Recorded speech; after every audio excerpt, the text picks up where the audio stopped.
Beneath the neon glow and ringing slot machines of Las Vegas, hundreds of people live in complete darkness. They sleep on mattresses wedged between concrete walls, cook meals by candlelight, and navigate a sprawling underground maze that stretches over 600 miles beneath the city. What happens when the place tourists never see becomes someone's only home? The Las Vegas flood control tunnels were built in the 1990s to channel flash floods away from casinos during rare desert storms. They were never meant for people, but over the past 3 decades, an estimated 300 to 1,500 individuals have made these tunnels their home.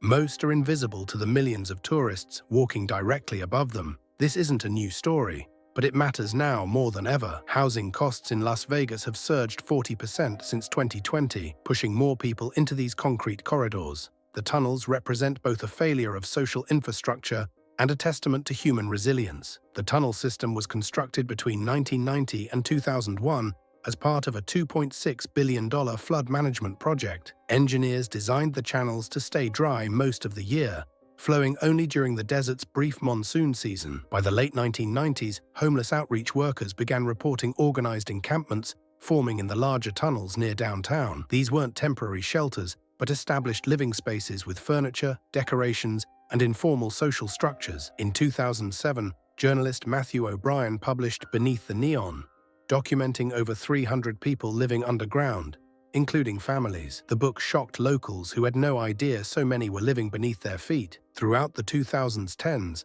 non-profits such as Help of Southern Nevada and Shine a Light began regular outreach missions, providing supplies, medical care, and housing assistance. They've helped relocate hundreds into permanent housing, yet new residents continue arriving as the city's housing crisis deepens. In 2019, Las Vegas saw its wettest February on record. Flash floods swept through the tunnels with little warning, destroying camps and forcing residents to flee for their lives. Despite the danger, many returned to rebuild in the same places. When your only option nearly kills you, what choice do you have? Multiple documentary crews have filmed inside the tunnels with residents' permission, capturing furnished spaces with beds, cooking areas, food storage, books, photos, even pets. Officials confirm the tunnels are private property belonging to the flood control district. Living there is prohibited, but rarely enforced. Police enter mainly during flood warnings or emergencies. Census data shows around 6,500 homeless individuals in Las Vegas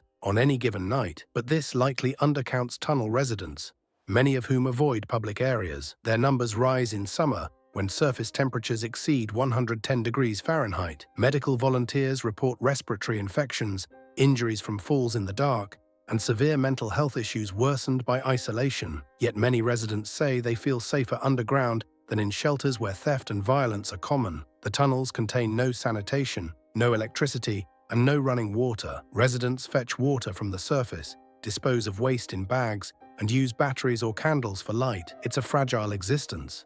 IT officials argue that tunnel living is dangerous and that enough shelter beds exist for those who want them. But residents and outreach workers describe a different reality. Many shelters prohibit pets, couples, or belongings. Some feel unsafe or overcrowded. For people with untreated mental illness or addiction, strict rules and required sobriety can be overwhelming. The tunnel becomes the only place they feel in control. There's debate over how to view these communities. Some residents have lived underground for over a decade. They've built spaces with painted walls, carpets, shelves, and makeshift doors. They say they're not hurting anyone and want to be left alone. Housing advocates argue that no one should have to live without natural light or protection from deadly floods. The conflict reflects bigger questions about autonomy, public safety, and society's responsibility toward vulnerable people. The people living in these tunnels aren't statistics. Many are veterans with PTSD who prefer the quiet darkness to crowded shelters. Others lost jobs during economic downturns and couldn't afford rising rents. Some have created close communities, sharing food,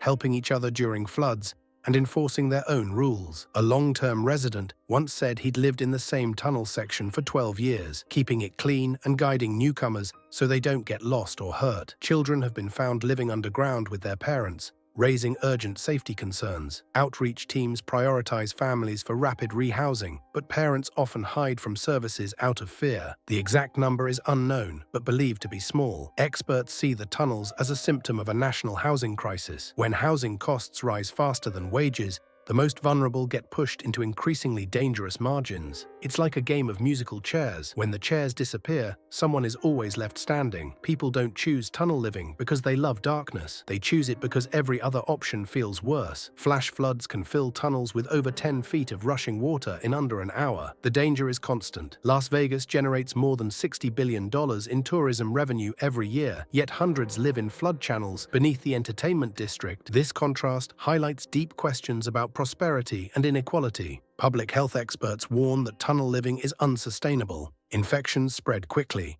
mental health crises go untreated, and emergencies can turn fatal without fast help. Yet for many residents, the stability of their underground routines feels safer than the uncertainty of surface life. It's a paradox with no easy answer. We know that hundreds live in the tunnels by necessity or choice. We know these spaces are dangerous, especially during monsoon season, and we know that current shelter systems don't meet everyone's needs. The real question isn't why people live underground, it's why the solutions above ground aren't reaching them. Outreach programs will likely continue expanding. Some officials are considering better flood warning systems at tunnel entrances. Economic shifts may help some residents transition into housing, but major infrastructure changes to accommodate tunnel residents are extremely unlikely. The tunnels will remain what they were built to be, flood channels, not homes. These communities will persist as long as affordable housing remains scarce and shelters fail to adapt. Real change requires addressing the root causes: housing, mental health services, addiction treatment, not just the symptoms hiding underground. The tunnels beneath Las Vegas force us to confront questions about visibility, belonging, and responsibility. These aren't just Nevada issues. They echo across cities worldwide.